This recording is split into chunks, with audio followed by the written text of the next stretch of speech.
Welcome back to Living in Oxford. I am Leila Modetz, your Michigan realtor, bringing you all sorts of information about the real estate market and things we love to do in and around the area.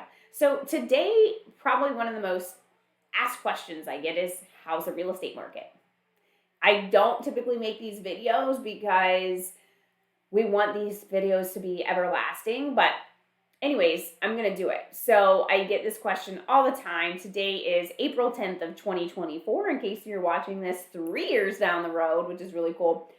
How is the real estate market? So let's rewind a little bit.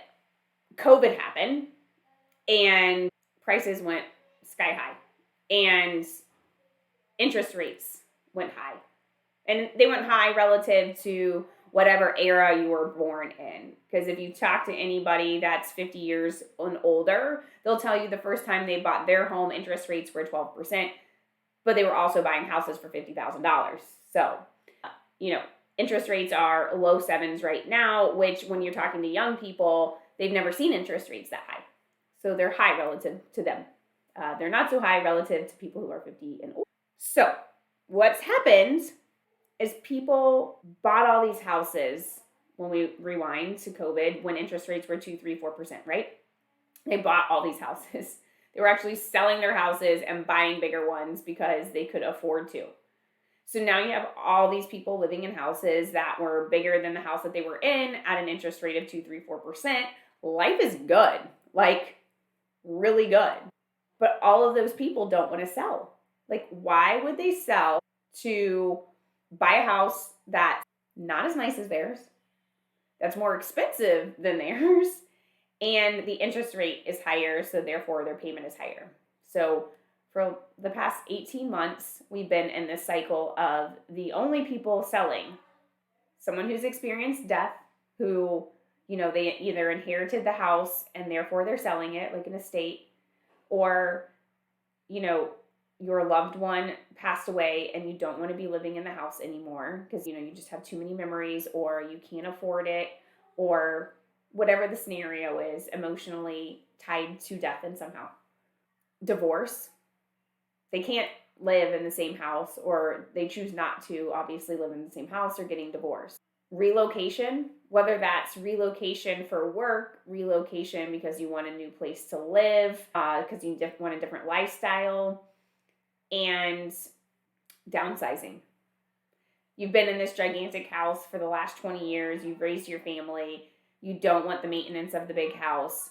You just want to sell it, move into a small ranch, or sell the big home and move into a condo so you can lock the door. You can head to Florida. You can head to Arizona and not have to worry about it. So those are the only people really selling. You don't have people just hopping from one house to the other because they feel like it. Or you have people who have divorced, right? And then you've got people marrying and blending families, and they need a bigger house to put everybody together. That's also a scenario. So those are the people who are selling. And therefore, the inventory of homes on the market is really little. Because when you think about it, death, divorce, relocation, downsizing, that's not a ton of people of the whole population.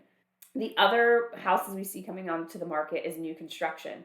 And new construction is booming because the demand for houses is greater than the supply. So builders are, hey, if I can build this, it will sell. So that's the other houses that are on the market. So overall, how's the market? The supply is lower than demand. Therefore, the housing prices are not coming down. I know if you go back 18 months, it was like the bubble's going to burst. But supply and demand, and I'm not an economist, I'm just a realtor selling real estate full time for the last 6 years. Supply and demand are not in sync. So when we have a house hit the market, so you're thinking, okay, I want to sell, timing wise, what should I expect? You should expect to put your house on the market, and within 30 days or less, you're going to have an offer. Now, if the house is updated, move-in ready, in your median price point wherever you are in the globe, that's all relative of the city and the state and the area and the neighborhood.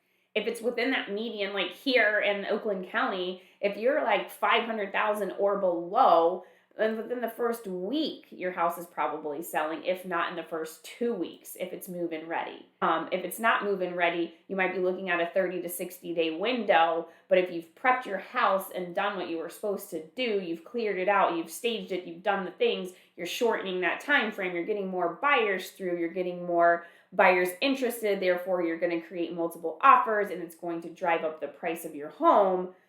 That's what's happening in the real estate market in April of 2024, wherever you're at. Now, I know there's some areas that are a little softer than others, but if your house is priced correctly, it's move-in ready, it's going to sell. The demand is so high, the supply is so low, and I don't see anything changing this. Again, if interest rates would come down, then more people would be willing to sell their house that they've got a 4, even 5% interest rate, 3%, 2% interest rate. They'd be willing to sell it and do a lateral move or move, into the neighborhood that they really want to be in. But they were predicting that the interest rates would have come down by now, and they haven't. Nothing is saying that they have or are going to. And all the going to news for the last 6 to 9 months hasn't come into play yet.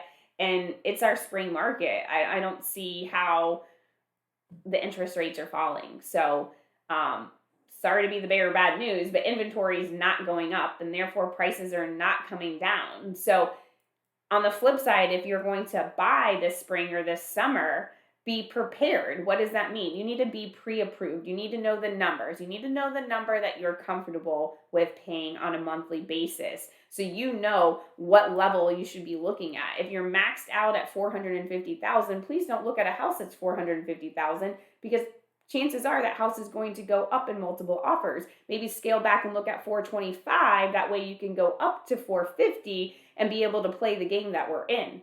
And what does that mean? If you're offering if the house is listed at $425 and you're offering $450,000, you're telling the seller that you're going to bring $25,000 to the table. Listen, if you don't have $25,000 extra in cash to cover that spread, you're just hoping it appraises for that. And sellers, if you're educated, you're not going to accept an offer where someone's telling you they're going to pay over market value and not come to the table with some sort of appraisal coverage. Don't do that. They're just telling you, yeah, I'll pay that, but they're not putting it on paper that they're going to back it up with the cash. So buyers, make sure you have the cash to back it up if you're going to pay a seller more than the house is listed for, because the house is probably listed for what it's going to appraise for. It might be inflated a little bit because the realtor is trying to push the market, right? So be ready for that. What else can I tell you about this real estate market? It's not changing anytime soon. I've seen nothing to change the landscape of why this market is changing anytime soon. And I'll promise you this, if the market starts shifting and I see something different than I just made this video, I'll make another video. But for now, this is what's going on in the market. I get asked this question all day, every day when I see someone. And I love that people ask me. It's like an accountant, they get asked, a dentist, a doctor, whatever. I love the fact that people ask me this question. And I just want to be able to deliver what's really going on. What do I see on a daily basis in this market? I do feel bad for the buyers. It's hard to compete, but it is the nature of the game that we're in. And sellers, if you do a good job and you listen to your realtor and you prepare your home for the sale, it's going to happen. There's no reason your house shouldn't be selling. If it's not selling, let's have a conversation. It's not selling for a few different reasons. But anyways, I hope you've enjoyed this update. I know I got a little bit heated in this conversation because obviously you can tell I love talking about real estate in the market. This is just what I do each and every day. Leave a comment down below. I know there was some stuff I touched on. I'm sure people could comment on as far as interest rates, economy, supply, demand, what's happening in your real estate market. If you're a realtor, drop down below in the comments how quickly are homes selling. If you're in a soft market, include hey, homes are selling blah, blah, blah in this city, right, for this price point. Hey, it takes a little bit longer at this price point. And also, if you have a house to sell that's just a crappy house that needs a ton of work and updates or whatever, and you think it can't sell, no, you're just targeting investors who have the cash, who are going to close quickly. And that's another one. I'm about to make another video, so I'm not going to get on a tangent. Anyways, comment down below what you liked about this video. Realtors, leave me some insight. If you're a mortgage person, leave me some insight. If you just love buying and selling, or you just did, drop some information for me in the comments down below. I look forward to seeing you on the next episode.